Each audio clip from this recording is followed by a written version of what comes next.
Is Ram history or mythology? क्या राम काल्पनिक हैं, पौराणिक पात्र हैं या फिर ऐतिहासिक पात्र हैं? I do believe that until the lion learns how to write, every story will glorify the hunter. And that's what's been happening to the Hindu community. Our history, our identity has been sullied and it has been vilified time and again to no ends. Ramayana, which is so central to our very civilization, that too was not spared. If you look at historical analysis of the Ramayana, contemporary history books by very eminent so-called historians of our times, you will see that the Ramayana has been reduced to a work of fiction. They call it a fictitious, work. They call it something that the Hindus made up. Some historians have also gone to the very extent of calling Ramayana conflict between farming communities in the Vindhyan and the Ganga plains, and that the Hindus somehow exaggerated it when they wrote about it. And hence came Ramayana. That, it was nothing as such. It was just some kind of a fight, two farming communities, one here in the Vindhyan region and one over the other side in the Ganga area. They were just having some fights. And the Hindus, they just hallucinated in this sense of grandeur, and then they proceeded to write a very celebrated version of that, and that is Ramayana. And that nothing of that sort happened. They tried to call it a figment, from everything from a figment of imagination to myth, to then to admitting that maybe it did happen, but if it did happen, it was just a skirmish between two communities. It's been sullied, vilified, and reduced to what I said, glorification of the hunter. So every story out there glorifies the hunter. But I think one very beautiful thing about the Ramayana when I started researching for this book is that if you go anywhere in Bharat, be it north, be it south, east, west, anywhere in this sacred geography, you will find not just temples, but historical markers which coincide with different, aspects of the Ramayana. Where Jatayu fell, there is the Lepakshi Mandir. Where, Rama and Sita, they were in their exile and, they were leading their life. There is a mandir there. There's mandir at every point within Bharat to signify every little aspect of Ramayana. Now, how can you, bring an entire country together like that if it was just an act of imagination? There is the Ram Setu. When they initially found the Ram Setu in its sunken form, they said, it is just a, natural creation. It's a natural bridge, some kind of a sandbank. But upon a further survey, it was found that it was man-made.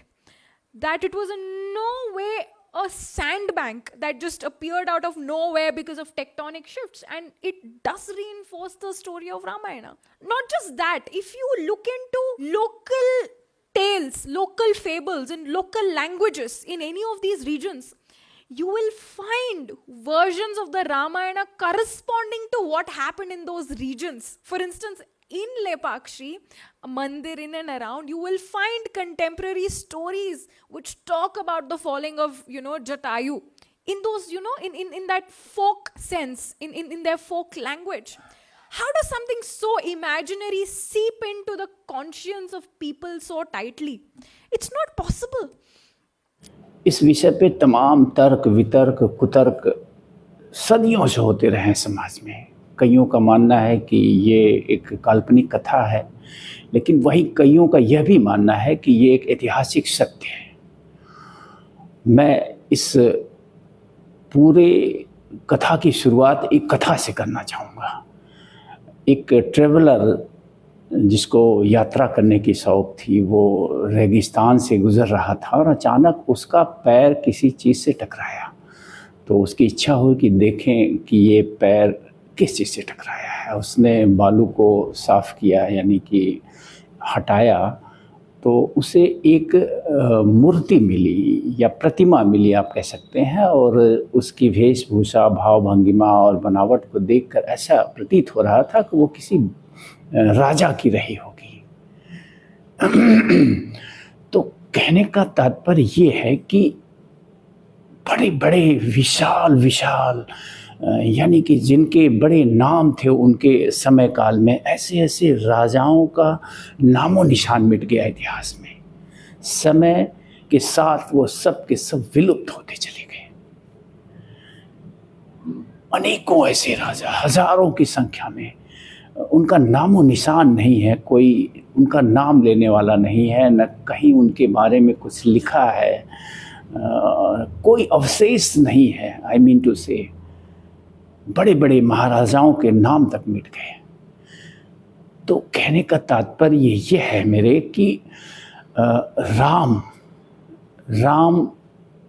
एक ऐसा नाम है, राम एक ऐसी कथा है जो आज भी सर्वत्र मिलती है।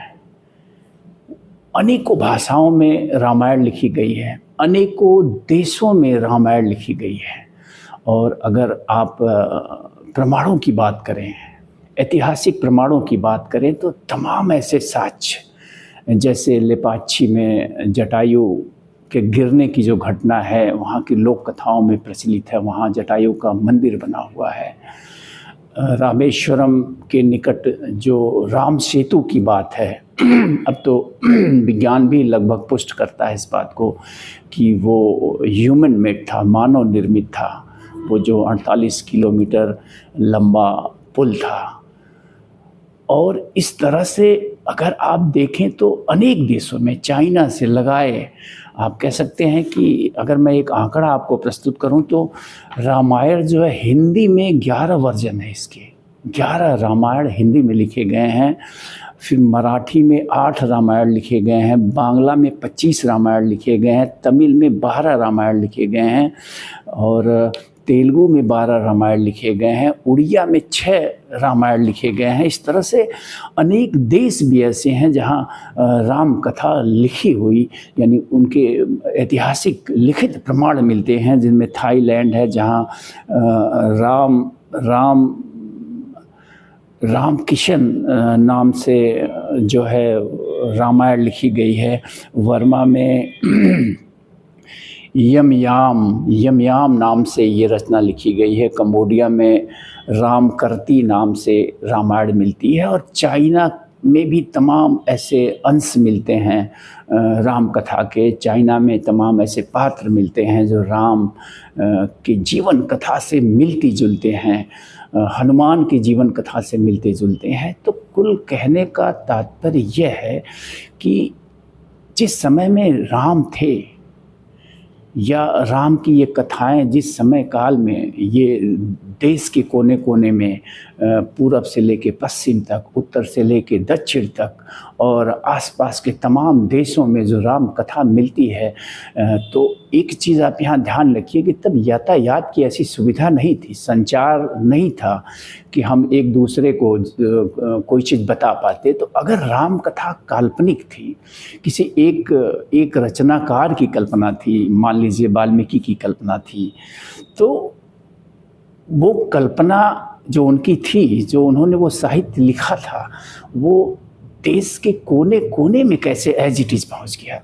देश के आसपास जो आज तमाम ऐसे स्वतंत्र देश बन गए हैं जो संभवतः कभी अखंड भारत के ही हिस्सा थे, वहाँ कैसे पहुँच गए। न तो फैक्स की सुविधा थी, न तो ईमेल की सुविधा थी, न तो कोई ऐसी सुविधा थी जिसके माध्यम से कोई एक रचनाकार जो है अपनी रचना को कि भाई तुम भी इसकी कॉपी करो, भाई तुम भी इसकी कॉपी करो, ऐसी कोई व्यवस्था कर पाता। तो कुल कहने का तात्पर्य यह है कि ये जगह जगह जो प्रमाण मिलते हैं वो ये साबित करते हैं कि कोई राम नाम का व्यक्ति या राजा या फिर जो भी आप कहें ईश्वरी स्वरूप वो था, जो अयोध्या से चल के दक्षिण तक की यात्रा किया था, लंका तक की यात्रा किया था। इसके ऐतिहासिक प्रमाण हैं।